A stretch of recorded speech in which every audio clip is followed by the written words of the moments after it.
คำว่าวินเทจแต่ละคนอาจจะแตกต่างกันไปอยู่ที่มุมมองครับสุดท้ายมันก็เป็นแค่ออปชั่นเราใส่ตามที่เราสบายใจเราตามกำลังทรัพย์มีเหลือจริงๆก็ควรจะสุด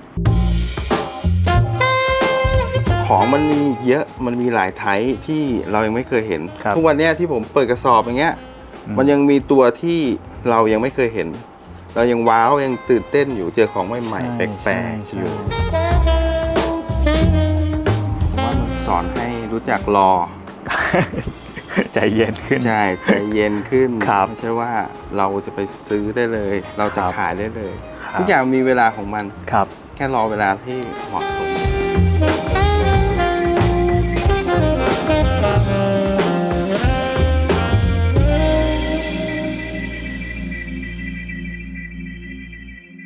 สวัสดีครับวันนี้ก็อยู่ที่ตลาดศรีนครินทร์เนาะอยู่กับร้าน Double T Store ครับผมอยู่กับพี่เต้นครับพี่สวัสดีครับพี่แนะนำเกี่ยวกับ Double T หน่อยได้ไหมพี่ว่าสุดท้ายมันเกิดขึ้นมาแบบได้ยังไงอะไรเงี้ยครับก็สวัสดีครับผมเต้นร้าน Double T ครับDouble T ของเราจะเน้นเป็นทางเสื้อผ้าวินเทจมิลิเทอรี่เดนิมเป็นเฮฟวี่สไตล์หน่อยครับเปิดมาประมาณ 6-7 ปีพี่ไปเริ่มชอบมันแบบได้ยังไงอะไรอย่างเงี้ยก็เริ่มชอบตั้งแต่ม.ต้นนะครับคือผมเป็นเด็กแบบที่ชอบเดินสวนจตุจักรชอบดูแบบหนังสงครามเก่าๆแบบเงี้ยเราก็ติดภาพแล้วก็ได้รับอิทธิพลจากพวกการฟังเพลงแบบมีไอคอนสไตล์ไอคอนเก่าชอบดูหนังแบบสงครามช่วงแรกๆอย่างผมจะเป็นทางเสื้อยืดเลยทีเชิ้ตพวกเหมือนเป็นเราเป็นเด็กอ่ะเสื้อวงเขามีการก็เพื่อนคนนั้นเขามีวงนี้เขาเล่นฟังสมมุติเราฟังเพลงวงนี้เราก็อยากได้เสื้อตัวนี้เป็นเริ่มมาจากเสื้อยืดมากกว่าใช่เริ่มต้นตอนนี้จะเป็นพวกแจ็คเก็ตมิลิเทอรี่ใช่มิลิเทอรี่เดนิมครับเวิร์กแวร์ครับผมแต่เสื้อยืดก็ยังพอมีครับก็จะเป็นแบบพวกสปอร์ตแวร์เก่าๆเราพยายามแบบถ้าเป็นเสื้อยืดเงี้ยเราจะพยายามเอาที่แบบมันมาเข้ากับมิลิเทอรี่สไตล์ครับพี่สมมุติเสื้อยืดแล้วก็เสื้อยืดเป็น University มันเข้ากับกางเกง OG 107ประมาณนี้ครับคือแล้วพี่แบบมีแบบแนวทางในการแบบ select ของแบบยังไงมากกว่าแบบพี่ไปหาแบบมาจากยังไงเจอที่ไหนอะไรเงี้ยเอาที่ตัวเองชอบก่อนที่ตัวเองชอบแล้วก็เราก็นึกภาพว่าสมมติเราซื้อแจ็คเก็ตตัวนี้มาเนี่ยมันควรจะแต่งตัวยังไงใส่เกงยังไงบางตัวมันอาจจะสวยแต่เราไม่รู้ข้อมูลเราไม่มีเราก็อาจจะไม่ได้ซื้อมาเอาที่เราถนัดมากกว่าแต่เกิดกระสอบเองด้วยใช่ครับค้นหาเองด้วยนิยามเกี่ยวกับแบบพวกของวินเทจอะไรเงี้ยในนิยามของพี่เต้นเองก็ได้มีมุมมองหรือแบบยังไงเกี่ยวกับมันบ้างพี่เป็นสิ่งหรือวัตถุหรือแฟชั่นที่ผ่านการเวลาจากอดีตถึงปัจจุบันอาจจะ20 ปีขึ้นไปอย่างวินเทจแฟชั่นอย่างปีนี้ 2023 คนอาจจะบางคนเขาอาจจะชอบแบบยุค 70 70เขาก็จะแต่งตัวให้เหมือนหรือคล้ายกับในยุค 1970 มันค่อนข้างเป็นเอกลักษณ์เฉพาะตัวคำว่าวินเทจแต่ละคนอาจจะแตกต่างกันไปอยู่ที่มุมมองครับ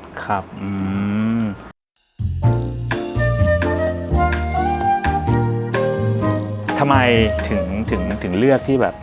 มันถึงเวลาละที่เราจะต้องมีแบบหน้าร้านละเมื่อก่อนเราขายออนไลน์ผมว่ามันไม่ค่อยมีความเชื่อมั่นต่อลูกค้าถ้าเรามีหน้าร้านเงี้ยเราก็แถวเนี้ยเขาอยากมาลองเข้า walk in เขามาลองได้เลยเพราะของวินเทจมันไม่ใช่ของมือหนึ่งมันเป็นของมือสองสภาพคอนดิชันอาจจะถูกใจสำหรับบางคนคืออยากให้มาลองเองมากกว่าอยากได้จะมาจับอะไรอย่างนี้ดีกว่าผมว่ามันน่าจะแบบรู้สึกมากกว่าใช่ฟีลลิ่งในการจับเสื้อผ้าวินเทจเนี่ยมันจะแตกต่างจากของใหม่ผมก็อยากคุยกับลูกค้าด้วยอยากมาแลกเปลี่ยนความคิดกัน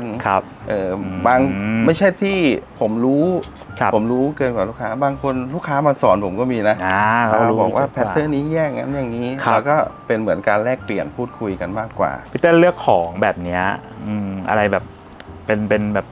สิ่งที่แบบพี่ตัดสินใจในการเลือกที่แบบมันเหมาะกับทาง ดับเบิลที เน้นแบบสไตล์ที่มันเด่น ครับ วินเทจชัดเจนหน่อย ครับ พวกลายพรางอย่างเงี้ยผมก็จะเลือกแบบพรางที่มันมีแบบความอาร์ตหน่อย ไม่ใช่แบบพรางที่แบบเป็นยุคสมัยใหม่ แอบใส่ง่ายหน่อย โบราณครับแต่นี่ก็ลึกจัดเหมือนกันเลยนะครับ ครับ เนี่ยอย่างตัวเนี้ย ตัวนี้เป็น ครับพี่ British Army 1940 ครับ เป็นบัสโตก ครับ ว่าจำลองจากแปลงทาสี ตอนตวัดขึ้นตะวันลงตัวเนี้ยมันจะใช้ช่วงปลายสงครามโลกครั้งที่ 2 ครับ ใช้ในแถบตอนเหนือของยุโรป ครับ พวกที่เป็นป่าทึบ อ่ามั มันสำหรับกันลมอะครับ ครับ ไว้ วินเบร แล้ว ก มันสีเขาเข้ากับแถบป่าแถวนั้น ใช่ครับ แล้วก็สภาพใหม่มากใหม่จริงใหม่จริง ก็มัน ไม่เลย จริงๆจะมี 2 ตัว แต่ ครับ สภาพตัวนี้จะเฟดลงมาหน่อย ก็แพทเทิร์นเดียวกัน ครับชอบ จ ตัวนี้ ริง มาก ๆ ใช้ถึงยุคสงครามเกาหลีก็ ครับ ยังใช้ ช่วง อยู่ 50 ใช่ ลึกครับลึกจริง เขาจะมี ลึกริง ป้ายด้านใน ป้เลยนะครับบอกปี ใช่ครับ เนี่ยมีสแตนเดินติ้วด้วยดูดิบอกปี1943นะน้องเออ ผมชอบตรงที่ว่ายิ่งหายากยิ่งแพงคนก็ยิ่งอยากได้ ใช่ใช่ใช่ คน แบบ ก็เลยสู้ราคากันหน่อย ใช่พี่เติ้ลและอย่างเนี่ยตัวเนี้ยบอสผมเนี่ยค่อนข้างที่จะแบบชอบมากๆเลยสวีดิชมอเตอร์ไซค์ อือฮึ 60 ซึ่งผมก็ชอบเหมือนกัน อือฮึ อืม มันแพทเทิร์นมันยังไงมันงงๆอ่ะสำหรับเสื้อผ้าทหารมันแปลก เคยพูดอยู่ในคลิปเดคอลัมน์เหมือนกัน เพราะว่าตัวของแบบพี่กายเนี่ยก็มีความชื่นชอบในแบบแพทเทิร์นของที่มันเป็นความแบบมอเตอร์ไซค์ของแต่ละประเทศเหมือนกันอะไรเงี้ยครับตัวเขาเองก็จะมีทั้งเฟรนช์ทั้ง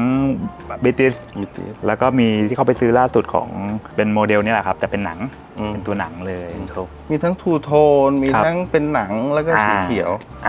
แต่คือสแตนดาร์ดที่เราเจอเยอะจะเป็นสีเขียว ครับแล้วผมว่ามันใส่ง่ายสุด ใช่ ด้วย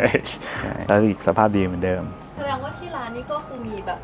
ลูกค้าต่างชาติเยอะเหมือนกันใช่ไหมคะ ใช่ครับ ส่วนหนึ่งของร้านเราเป็นโฮเซลด้วย ให้กับร้านที่ญี่ปุ่น ครั ที่ บ เกาหลีเป็นหลักสำคัญเลยคือ ลูกค้าจะคอยสอนผมว่าอันนี้นะปีนี้นะที่บ้านเขานะ ตัวนี้กำลังมาตัวนี้กำลังฮิตกันคนกำลังเล่นกัน แล้วเป็นการบ้านให้เราต้องแปลหาของมาเก็บไว้ขายเขาแล้วก็เอามาประยุกต์ใช้หน้าร้านเราด้วยบางตัวที่เรามาขายหน้าร้านมันก็คนอาจจะยังไม่เล่นกัน ครับ แต่ถ้าเขาเล่นกันเมื่อไหร่เรามีสต็อกแล้ว อ่า ก็คือเราก็ได้จากตรงนี้ เพราะว่าผมแอบเห็นเหมือนกันว่าตอนนี้เทรนด์มันกลายเป็นแบบว่าฝั่งที่ญี่ปุ่นเนี่ยมันจะเป็นตัวกำหนดเทรนด์ให้ตลาดบ้านเราด้วยซ้ำอย่างมียุคหนึ่งที่เป็นตัว M47 ที่เป็นกางเกงผมว่าเฮ้ยเมื่อก่อนมันก็ไม่ได้ราคามันไม่ได้ดีดไปขนาดนี้ แต่พอญี่ปุ่นเขาฮิตกันเยอะมากๆเนี่ยบ้านเราทำให้บ้านเราราคาสูงตามขึ้นไปด้วย ใช่ อันนี้ ครับ ถูกไหมครับในมุมมองของ ใช่ พี่ ครับ เนี่ย เขาค่อนข้างมีอิทธิพลต่อตลาดวินเทจนะสำหรับญี่ปุ่น อืม ถ้า 5 ปี 10 ปีต่ออย่างนี้ผมว่ามัน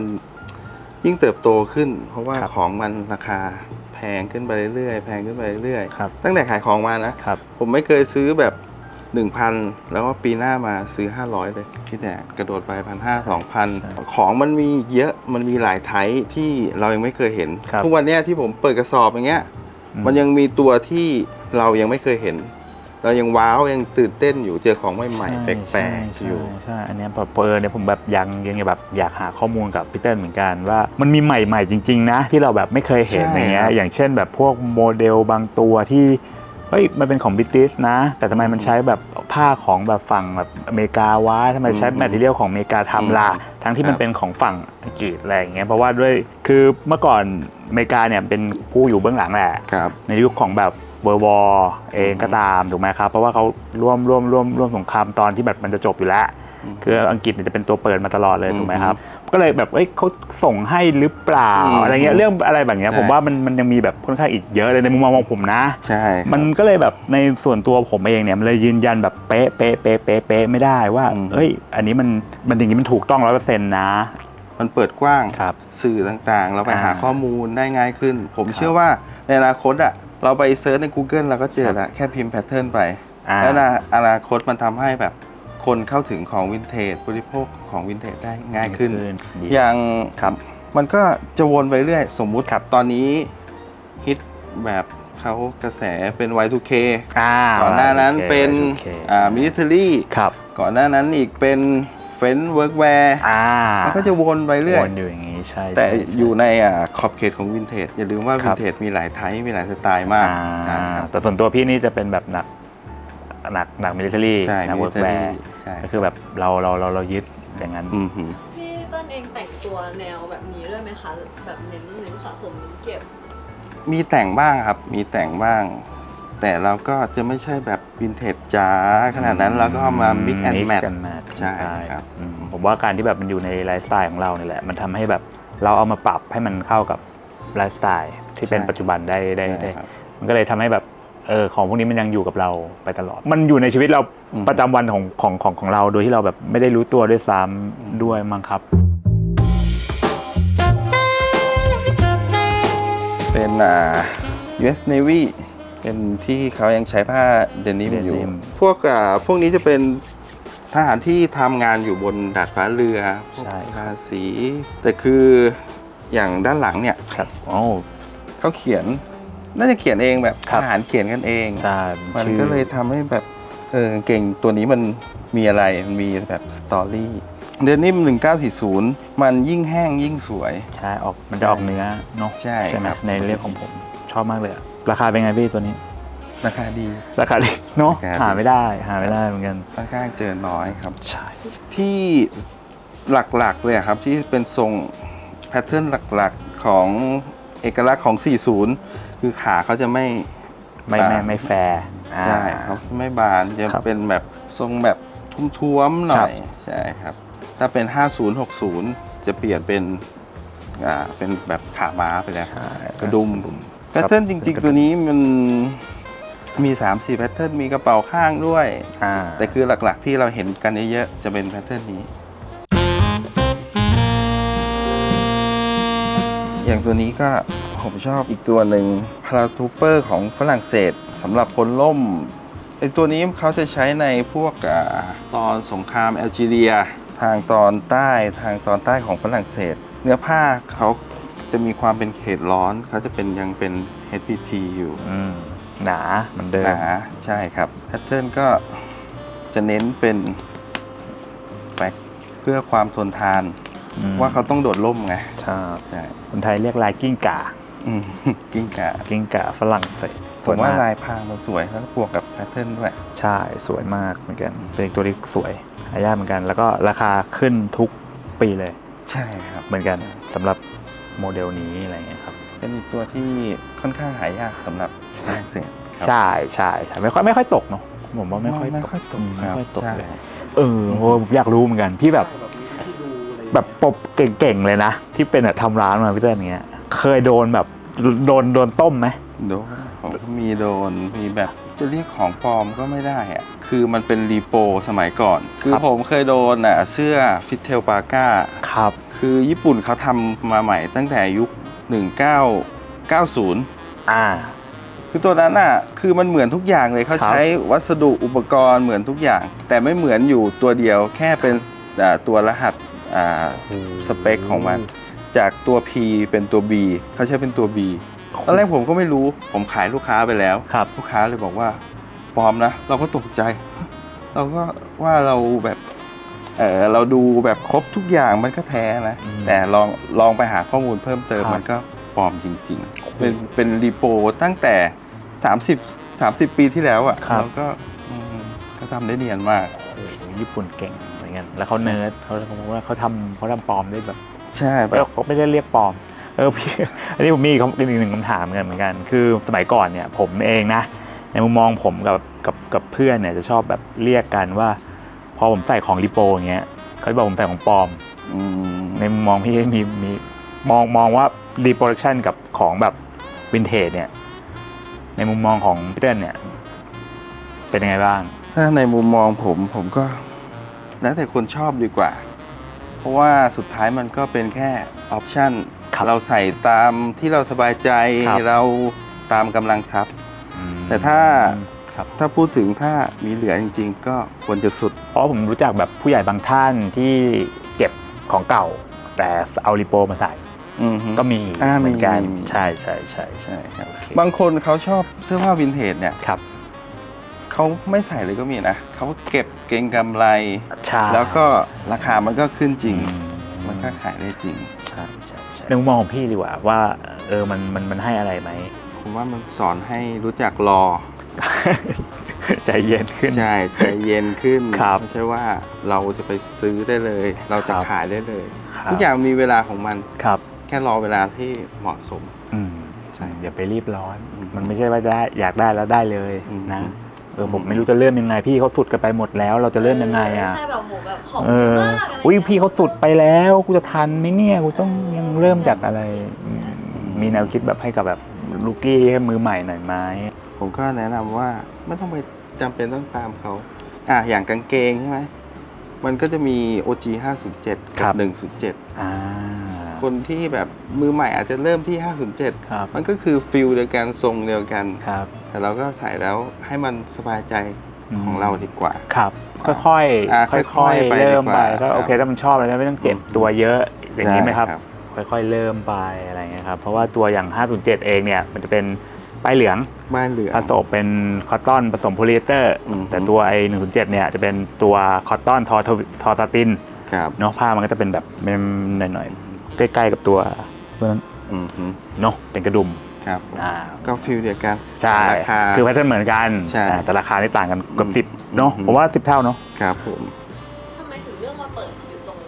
ตลาดนั้นรถไฟศรีนครินทร์ตรงเนี้ยค่ะ ห้องมันใหญ่ด้วยแหละ ครับ ใช่ เราอยากเก็บของเยอะๆ แล้วก็เราอยากได้เป็นกลุ่มลูกค้าต่างชาติ ครับ คือตอนที่ผมมาเปิดกันแรกๆอะที่เนี้ยมีร้านเสื้อผ้าน้อยมาก ครับ ส่วนมากจะเป็นเฟอร์นิเจอร์ เป็นดิสเพย์มากกว่า เสื้อผ้าวินเทจจะน้อย มันก็เป็นกลุ่มแรก ๆ เลยที่มารันวงการให้ศรีนครินทร์หน่อย ก็จริงๆเขาก็มีพี่ๆเขา รันกันอยู่แล้ว รันกันอยู่แล้วเราแค่เป็น แจมๆก็หน่อย แจมๆเข้าไปครับ จะแบบให้พี่เติ้ลลองเอาของในร้านของพี่ช่วยแบบสไตลิ่งให้ผมสักสไตล์หนึ่งนะครับพี่รบกวนหน่อย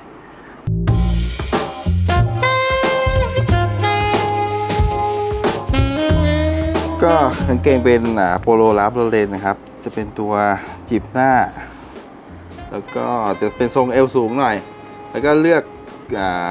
บาบัวสเปรย์แจ็คเก็ตที่เป็นฟิชชิ่งทรงเขาจะลอยๆหน่อยพอเวลาเราใส่เราก็จะมีความเห็นจีบหน้ามันเขานิดนึงจะเป็นทรงเต๋อเท่ๆหน่อยฟิชชิ่งเขาจะเน้นทรงสั้น เวลาแบบพอตกปลาเหวียงไปมันจะได้ไม่เกะกะ ตรงนี้ไม่เกี่ยวอาจจะเกี่ยวแบบอุปกรณ์ตะขอจะมี2ฝั่งครับบ่งบอกความเป็นตัวตนของ WT เป็นสไตล์นี้